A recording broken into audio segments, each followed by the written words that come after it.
The mistakes that were made, I assume the big obvious one was foot through the window.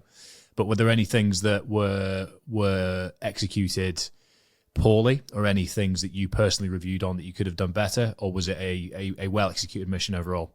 It was a very well executed mission. It went just like an exercise. Things go wrong, and the men are qualified and practiced enough to put them right, which is what we did. Guy got stuck on his rope, they sorted it. Guy caught fire, they sorted it.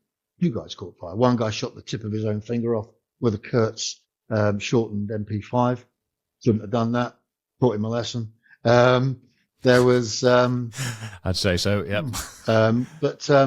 No, in really general terms, looking back even now, I mean, the proof's in the pudding, the proof's in the results.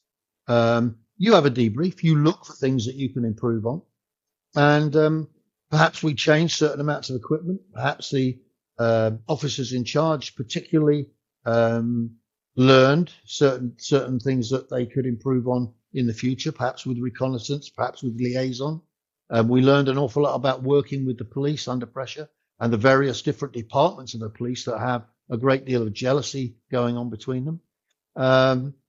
But in general terms, bearing in mind that the only 10 days previously, the American Special Forces had tried to rescue their own hostages from the American Embassy in Tehran, in Iran, and it had gone terribly wrong because the mission was too big, too complicated, and a lot of their own people got killed by mistakes that were made at that time. So, not to criticize so much the Americans, but the morale of the world after that poor performance and disaster was at absolute rock bottom.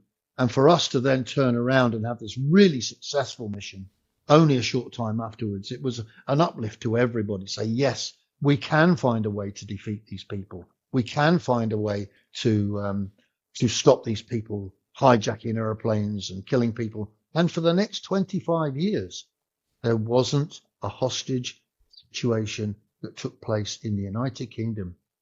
And I think that was directly as a result of this successful mission. Was it patriotism that was really driving you forwards, or was it the thrill of the job and who you had become through your training? I've never been a patriot. I've never been a patriot. I joined the army because I wanted a job.